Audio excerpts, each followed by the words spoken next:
Merci beaucoup Naba téléspectateurs pe bana l'union sur Yoka Somak lelo na cadre invité du jour tozana dino soki awa lo balobi moko ya bayembe ya Kongo na biso pe mokomi wa kuma banzembo ebele oyo boyoka ka me boyebite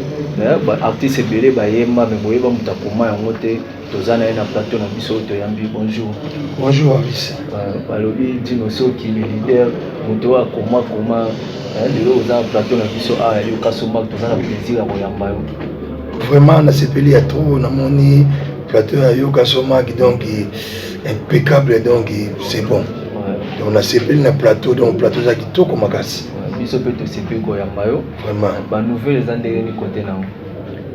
Bon nga na dans studio. Dans le studio dans aussi ba travail mon studio. Je suis élevé peut-être dans fin mois ou février. On a aussi ça va travailler dans Zanango et en plus dans la séance de répétition toujours dans le centre Nekongo avenue Kasavu pour numéro 86 Chabasosa on a ça dans mouvement. OK, na studio kuna bo travailler style ni boza toujours na rumba parce que mikolo vraiment rumba net to komina moi problème kota rumba na tunana bino na ba mélomane kota rumba makamozo kende. Effectivement aux a raison musique est comment changer ba devait biso genre la musique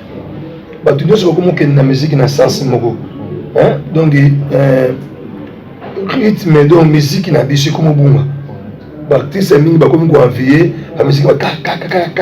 donc ba bosani identité là siko na beta ba musique mate na beta ka penana rumba odemba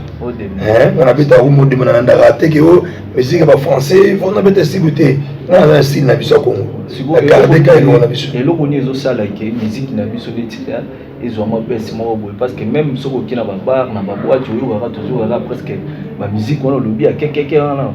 toujours là ba rebo peso mbote toujours ba bilongo moko boy pour na tangue belé te bilanda ndate bilanda na ndeko na Aris est-ce que tu peux imaginer que non na ba mikolo mususu oyo ba ko pesa musique autoza on pas baleki mais ba mikolo ba abandonner musique na biso ba ko mo na musique ba leki parce que peut-être room les promettre non pour ba envier ndé ba envier parce que là il faut ba sala pour ba zongi sa room parce que bino ni bosimi room pour ba sala retour à l'authenticité papa ba zonga na musique na biso to bandaki nango ndé ba comprendre to bango elo ni zonyo ko na bango donc pour na bango ce me ko yema mo parti moi français pour na bango comme international abeti masiki na yemba banzembe kina ba monde entier ayemba na français te ozolanda siko ba artiste miso comme la complexe ya français nem de monyo ko na bango parce que eloko po to lo bana tozo comprendre te bazo bango bazo be en musique world ce que différence ni neza entre rumba na biso po musique world d'abord ezana nini voilà faut monde bon faut tout monde ba différence parce que surtout lundi pardon sur la carte sur lundi bien Michael Jackson on a vu télé sur la musique à partir des États-Unis puis il est toujours bon ban surtout ah c'est juste on a Michael Jackson on a ton monter et ça mélodie na rythmique ou Michael Jackson on a vu musique sans frontières tu peux même chanter à Kikongo même à Chiluba bazana à Hong Kong ba Yokio et ça quand tu forcément faut en français on dit c'est musique comme on est donc c'est pas complexe parce que polémique est moins trop et le moment trop micolo musique world musique internationale or on a pensé on a moins connaissance na musique na déjà que rumba na biso na Brazzaville déjà yo kamaka na Angola ba Côte d'Ivoire Cameroun international non et partout langue ko yemba les international des international za musique musique ensemble ba son wana ya ngondem de simba mutu na mutu mutu ko le kabo yo ki musique zo ko bananya mais ayu notre par exemple James Brown te belé Johnny Hallyday bango par rapport à mélodie na bango to no par rapport à langue te pas par rapport à langue ne banze mo te bango te ba to musu na ba interpréter banze mo musu to ni mamba ba ko na kati aile onti mais ya sa kangida mélodie donc azoye mbara elo mo ba ebite musu tu pas zo déformer ba mo mais sentiment na ka ya musique on a oya zo ka oyo la tena nto wana ya mo ande sur ça la siko ba bien mais si quoi yo poto zonga vraiment na même rumba surtout le moins na cadre même rumba dans rumba na kati ya rumba rumba eza kolala toyoki barumba ebele bimi par exemple album ya Héritier Watanabe eza na marché parce que ya beti rumba ya beti rumba mais ndenge comment tozelelaka barumba nde toyokaka rumba osati ozokende ozokaka rumba mais toyoki yango vraiment te. Non, le problème de ça dans mon pays, au Moni Congo, et tu peux perdre moi artiste belé à minine ou bazaki bien en sens à musique na biso ba kenda donc na zo senga na ba vie na ba grand ou bazanan ou bazali bala ça ba leki lokolo ya rumba to zonga na musique na biso to bimana na makambo na ba kaka donc ils ont à produire so on c'est que ils ont comme ça on a artiste mo ana succès makasi mais à ce moment là on monter à terre oui gotika na ngote oui goleka na ngo donc ezaka ki ba mikolo ba meka kolakisa génération ezo ya rumba na biso musique ça na bien parce que les héritiers dans album les a bien non na commencer à continuer on a quatre satif na que non azongi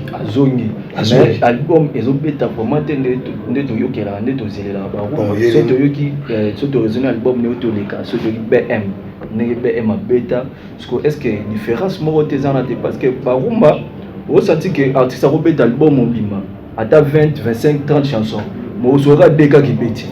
mais dans mon perso tout l'année là on va originalité pour comprendre que artiste a tchaki mo maele mo na kati est-ce que les a dit à manque à travail qui a artiste non artiste rumba eza menacé avant de la na fête moko boye tina bimi na fête on a eu rumba la biso betité ça m'a étonné non que ta rumba la biso betité na fête wana zala biso kenda na mo boîte mais comment on beta kata rumba pamboye comme problème et comme comme musique oh yeah kaka batu kaka basaka boye kaka basaka boye donc tous comprendre les têtes bungi na fête na loketa rumba ni ya moto beta babilo va couper les calés babilo va libanda babilo que zo bima oh rumba betité mazaki desi na bien bisé comme que non parce que côté na bino bosali ata moi réunion mo bomiko raisonner monter en tant que bino c'est du sokoto to bana rocha motema na batu lokola omoni vague musfeyaka yaka na luyenge omona vague mo boye batu nso balandi problème na biso ba congolais to ni ko landa makambo batu lokola loko mususu soka ka mutu mo ameko bimisa style mo bango so ba kene style wana mais ndeko na biso bina filet style ne aye na moi jusqu'à là zaka ye moko oui mais na to biso ke rumba eza menacé non rumba eza menacé na ba couper les calés oyo ba couper les calés ka non seulement ya biso maintenant ba libanda bazo menacé rumba o ke ne fait de rumba senga betela na kingande ba bia zila nan mo pe betité ba mikolo nde na ba mikolo na biso mususu ba komo na ba musique yango o mono o mena na yite na vera mboko felo mide akomine pe makambo wana susu babado biloko zomona kedo ya featuring papa eza bado eza moko na mona beta featuring moko na mo nini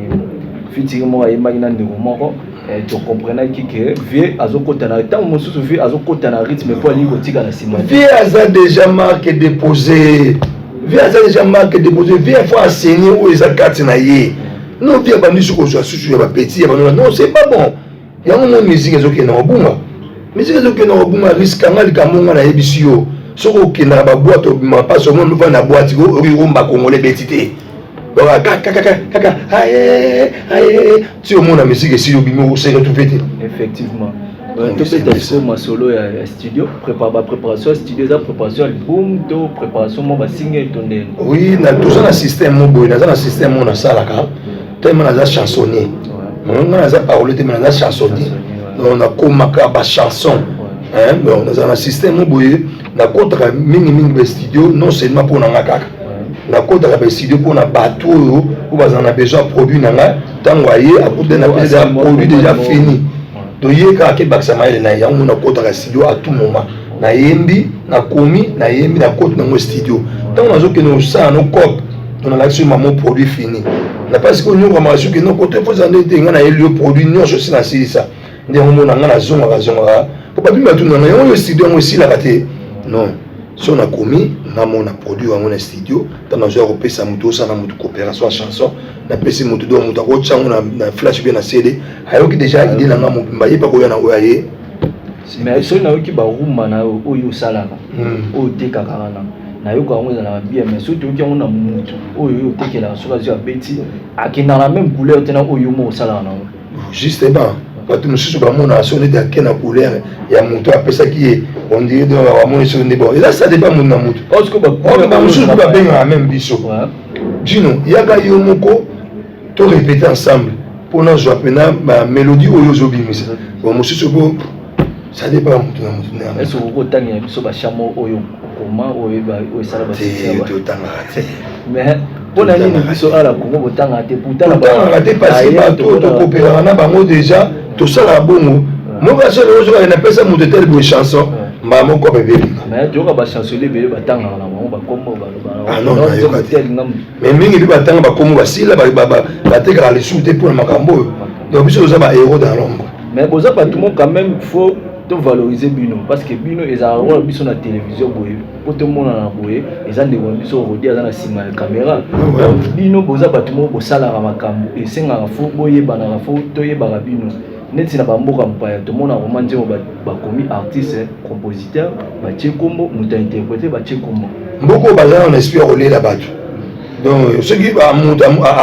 amoniki bakomi auteur compositeur aris amondi ye asili valeur moi l'autre capitaine Michael Jackson abandaki kaka kointerpréter bachanson mais so ote na cassette nakominaki no auteur compositeur aris kingandi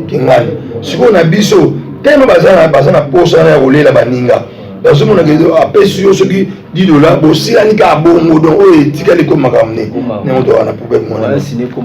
eza osine te yo omeka kosenga ngo non tosengaka tala noti moto opesi moto eloko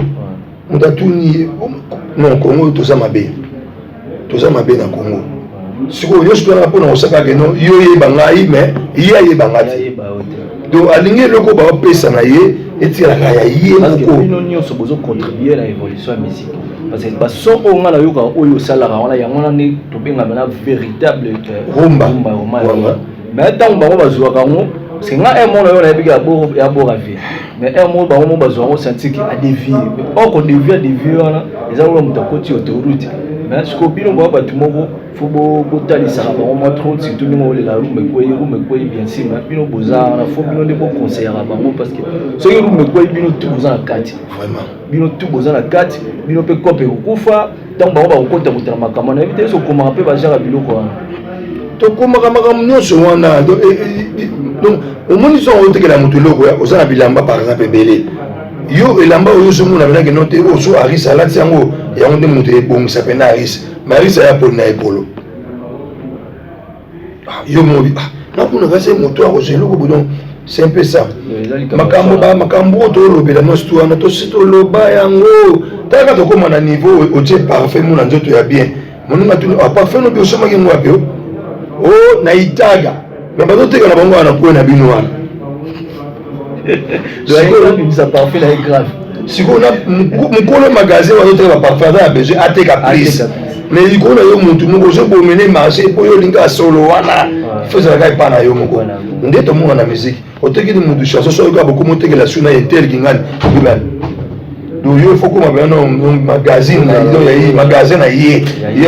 puis peri mais soki ayoki aye kotoka so ebake no te kuto artiste wana akomi okopere su na motu ngani ebendi problème yango créeramo baquerelle moko siko est ce que babaissement mosusu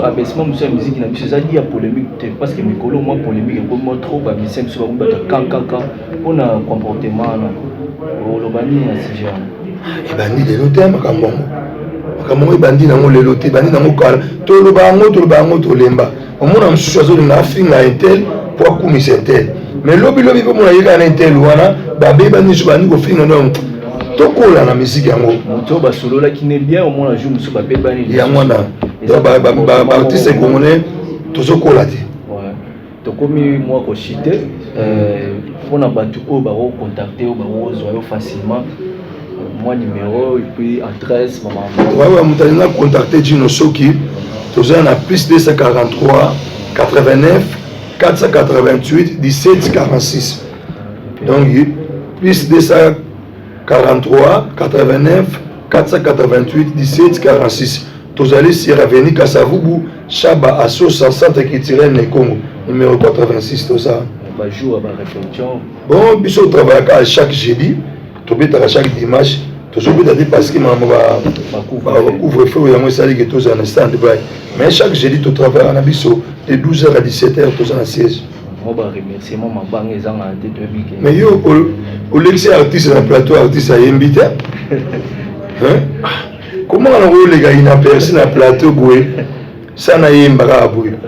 Na ba ke bo wa to chiter na moi a capella. Na la artiste na wo les gars te boué na lobi on a quitté. C'est pas bon. Na zela tant moi ba remerciement avant to chiter on biti moi a capella parce que na yebi ke ko yaki na clip to chat clip avant bima suka na yo to l'ex clip ba téléspectateur ba olana. Na remercier ba tout non surtout ba soutenir na bo vida. Chino soki yo bo vida isa bonne santé no eli malongi mi l'esprit Abraham Luzolo na bosa inte bouzer musiku Jean-Blaise Lucano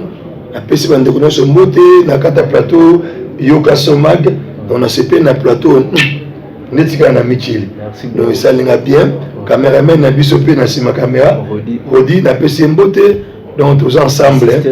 donc Tabita moi c'est que tout moi ça mwindo Fatou donc na CP donc c'est bon moi a capella taka désolé là ah il faut na imate lo mongoti ba ko bomanga ipo na yoka dimae